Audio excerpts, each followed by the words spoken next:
शिवाय मित्रों, आप सभी का हमारे YouTube चैनल एस्ट्रो मेडिटॉक्स पर हार्दिक अभिनंदन है। मित्रों, आज हम आपके लिए एक विशेष मंत्र लेकर के आए हैं, विशेष चीज़ें लेकर के आए हैं जिससे आप भरपूर लाभ ले सकते हैं। सबसे पहले तो मंत्र क्या है? मंत्र हमारे यहाँ हर पुस्तक में, कोई भी आप पुस्तक उठा लें, सब में मंत्र ही मंत्र भरे पड़े हैं। तो मंत्र मूलतः है क्या? हमारे ऋषियों ने मंत्र को एक प्रकार की ध्वनि से संचालित किया है। विभिन्न प्रकार की ध्वनियाँ होती हैं जिनसे विभिन्न प्रकार के लाभ लिए जा सकते हैं।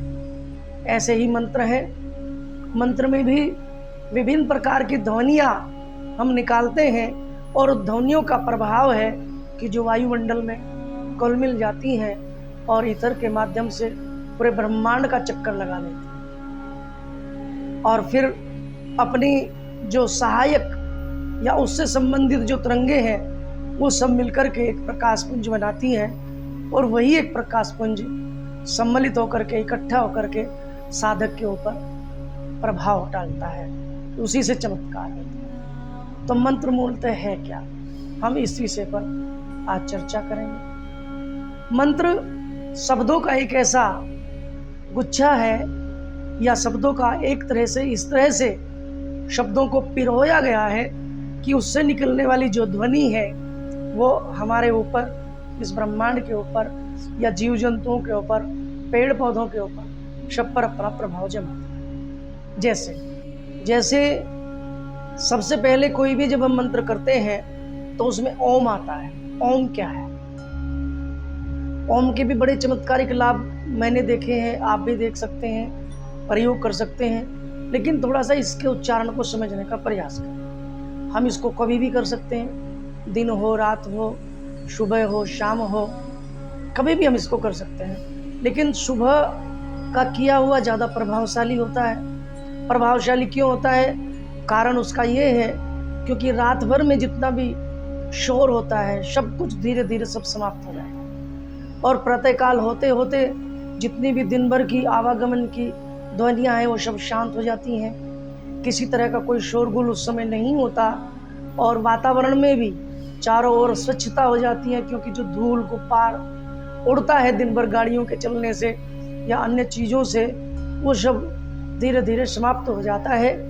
इसलिए सुबह का समय सबसे अनुकूल कहा गया है। उसमें हम क्या करें?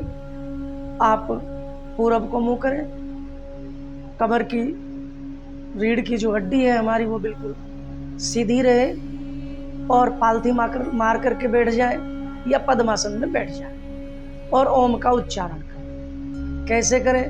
अधिकतर लोग बोलते हैं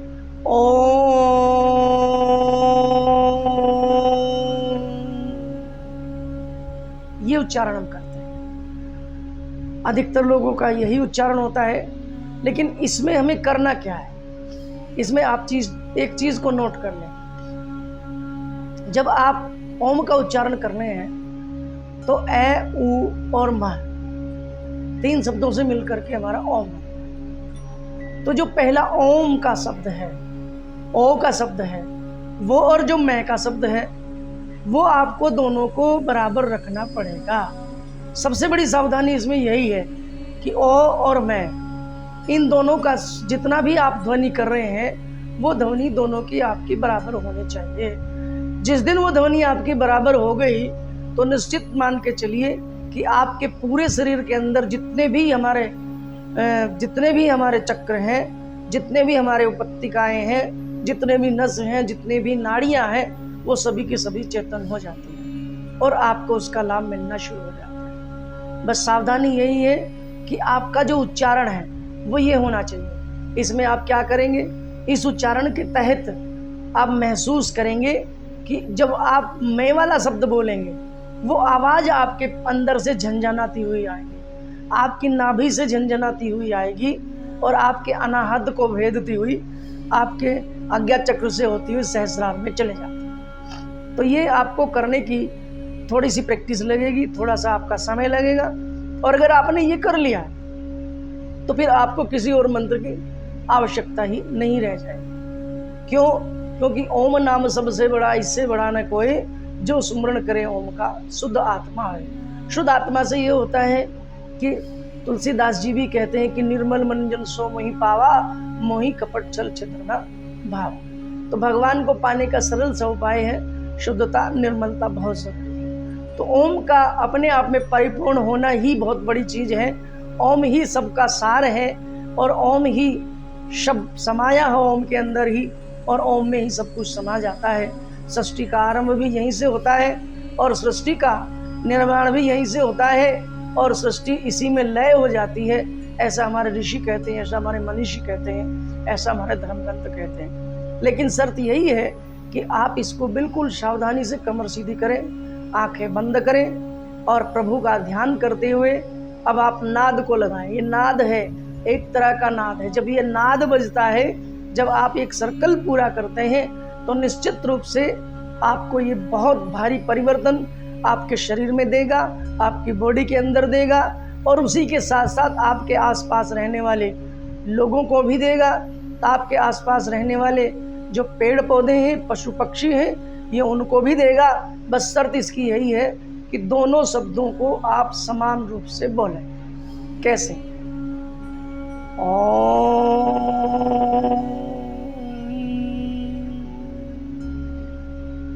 तो जब हम ओम का उच्चारण करते हैं तो आपने देखा कि पहला जो हमने ओ कहा वो हमारा एक बाह्य स्वरूप हुआ, और जब जैसे मैं की आवाज आती है तो आप इसमें गौर करेंगे कि वो आपकी नाभि से निकलती है और नाभि से होती हुई अनाहत को भेद करती हुई आपके आज्ञा चक्र और आज्ञा चक्र के बाद सहस्रार में पहुंच जाती है। तो ये सबसे सरल और अच्छी विधि है। देखने में तो बहुत सिंपल सी है, बहुत सरल सी है, लेकिन इसके बड़े भारी लाभ है।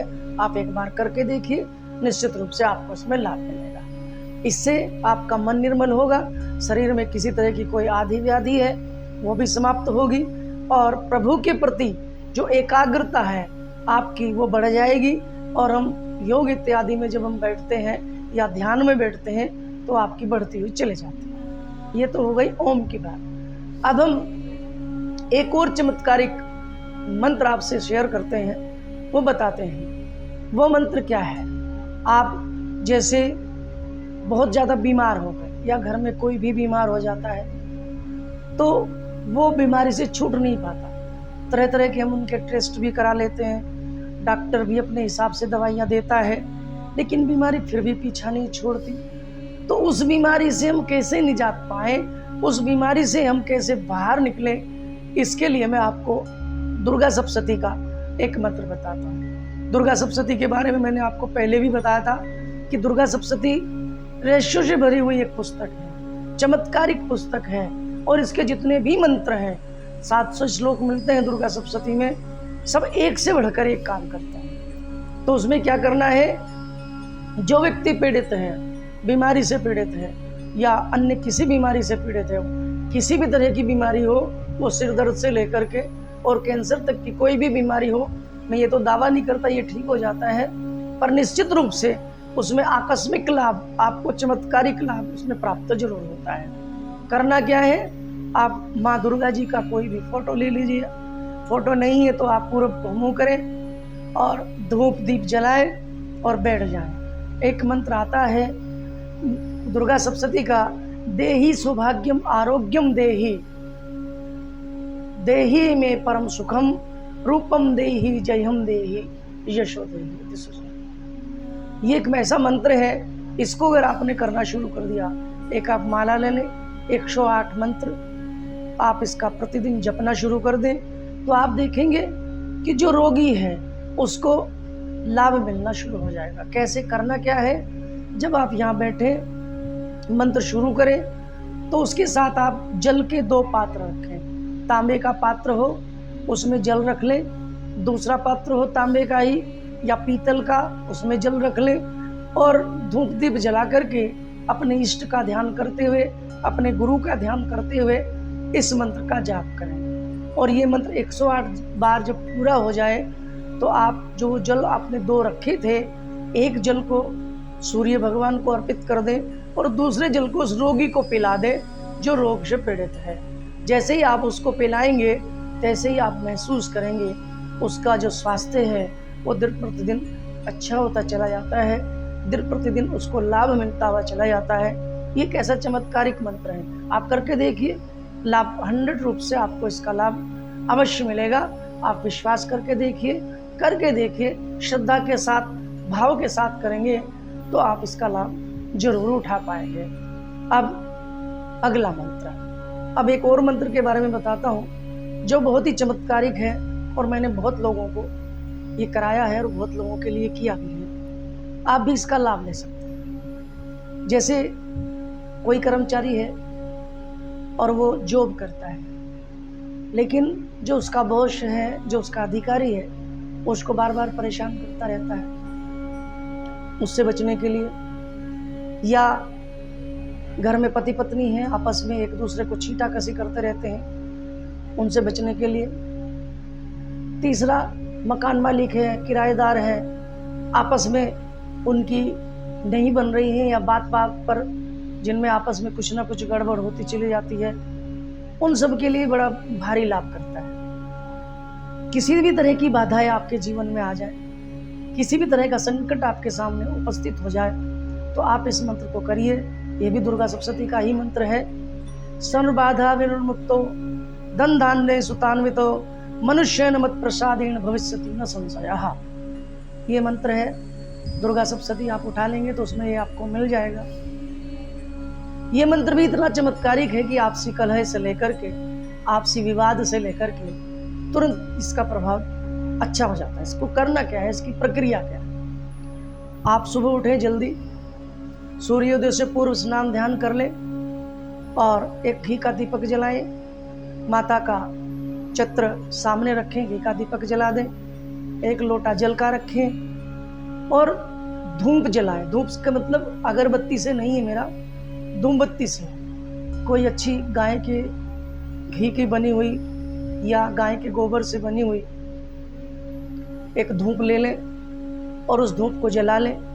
और जलाने के बाद इस मंत्र का 108 बार जाप करें, या इससे ज़्यादा भी कर सकते हैं। 1 माला या 3 माला या 5 माला या 7 माला या फिर 11 माला प्रतिदिन करना शुरू कर दें। और जैसे जैसे आप इसको करते जाएंगे, 1 सप्ताह के अंदर ही आपको जो आपका बॉस है या आपका मकान मालिक है या आपका किराएदार है या और अन्य कोई भी है जो बाधाएं खड़ी करता है आपके जीवन में, वो धीरे धीरे आपके अनुकूल होता हुआ चला जाएगा। अब करना क्या है, आपने दीपक जला लिया, मंत्र का जाप कर लिया, जल का जो लोटा रखा था आपने उस लोटे को क्या करना है, उसको सूर्य भगवान को अर्पित कर देना है। और वो जो धूप बची है, जलाने के बाद जो राख बच गई धूप की, उस राख का आप तिलक करें, उस राख का आप तिलक लगाएं, या उस राख को ले जा करके जो भी अधिकारी या अन्य कोई भी व्यक्ति है